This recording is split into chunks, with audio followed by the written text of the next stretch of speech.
ഇടുക്കിയിലെ അടിമാലിയിൽ ക്യാൻസർ രോഗി കെട്ടിയിട്ട് പണം കവർന്ന സംഭവത്തിൽ മോഷ്ടാവിനെ ഉടൻ പിടികൂടണമെന്ന് കവർച്ചക്കാരിയായ വീട്ടമ്മ ഉഷ പറയുന്നു. മോഷ്ടാവ് ഇനിയും എത്തുമെന്ന ഭയത്തിൽ ഉറങ്ങാൻ പോലും കഴിയുന്നില്ലെന്നാണ് ഉഷ 24നോട് പറഞ്ഞത്. എനിക്കിങ്ങനെ ഇവിടെ ഈ സംഭവം ഉണ്ടായിരുന്ന 5-6 ദിവസമായി.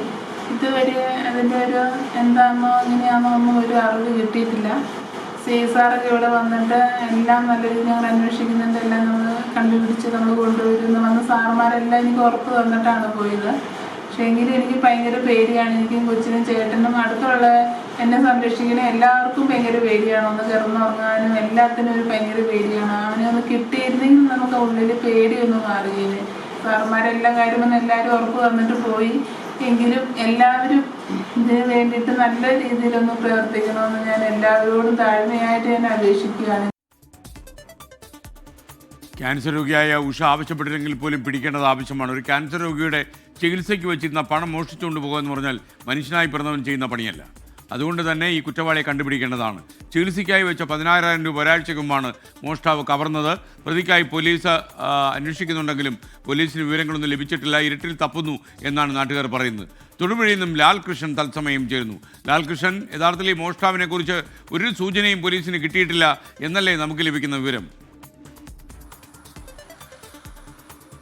തീർച്ചയായിട്ടും എസ് കെ, ഈ സംഭവം നടന്ന് ഒരാഴ്ച പിന്നിടുകയാണ്. അന്ന് പറഞ്ഞാൽ നാളെ കൃത്യം ഒരാഴ്ച ആവുന്ന ദിവസം കൂടിയാണ്. എന്നിട്ട് പോലും പോലീസിന് ഇതുമായിട്ട് ബന്ധപ്പെട്ട് ഒരു തരത്തിലുള്ള തെളിവുകൾ കിട്ടിയിട്ടില്ല. പോലീസ് വന്ന സമയത്ത് ആദ്യം ഈ വീട്ടുകാരോട് തന്നെ ചോദിച്ചു, നിങ്ങൾ എന്തുകൊണ്ടാണ് ഇവിടെ ഒരു CCTV പോലും വയ്ക്കാത്തത് എന്നുള്ളതാണ്. CCTV ഉള്ളതുകൊണ്ട് മാത്രമാണോ കള്ളനെ പിടിക്കാൻ പറ്റുള്ളൂ എന്നൊരു ചോദ്യം ഇപ്പോഴും ബാക്കിയാണ്. പക്ഷേ ഈ നിരത്തിന് പലയിടങ്ങളിലും അവർ പരിശോധന നടത്തിയിട്ടും കള്ളനെക്കുറിച്ചുള്ള സൂചന ലഭിച്ചില്ല.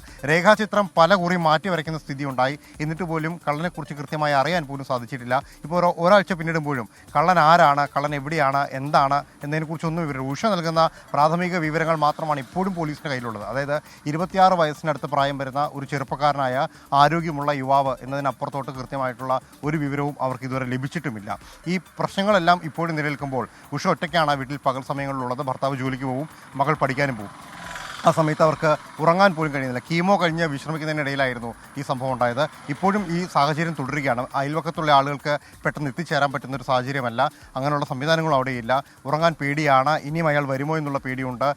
ഏതെങ്കിലും തരത്തിൽ അപായപ്പെടുത്തുമോ എന്നുള്ള ഭയമുണ്ട്. ഈ ഭയമെല്ലാം ഉള്ളിൽ കടന്നുകൊണ്ട് അവർക്ക് മറ്റ് ആരോഗ്യ പ്രശ്നങ്ങൾ കൂടി ഉണ്ടാകാൻ തുടങ്ങിയിട്ടുണ്ട്. മറ്റ് സ്ഥലങ്ങളിലേക്ക് മാറാനുള്ള സാമ്പത്തിക ശേഷി പോലും ഇല്ലാത്തൊരു കുടുംബമാണ്. നിർധനരായ നാട്ടുകാരുടെ സഹായത്തോടു കൂടിയാണ് ഇപ്പോൾ അവർ ജീവിക്കുന്നത് തന്നെ. ആ കുടുംബത്തിനാണ് ഈ ദുർഗതി വന്നത്. എന്നിട്ടും അന്വേഷണം പോലും നടക്കുന്നില്ല. ഈ നിലവിൽ അടിമാലി സിയുടെ നേതൃത്വത്തിലായിരുന്നു അന്വേഷണമെങ്കിലും ഇപ്പോൾ ആ അന്വേഷണം ഇടുക്കി DYSP നേരിട്ട് ഏറ്റെടുത്തിരുന്നു. പക്ഷേ നാളെ ഇടുക്കി DYSP മാറുകയാണ്. പുതിയ DYSP വന്നതിന് ശേഷം അന്വേഷണം ഏത് രീതിയിലാകും, എങ്ങനെയാകും എന്നുള്ള കാര്യം കൂടി കണ്ടറിയേണ്ടതാണ്.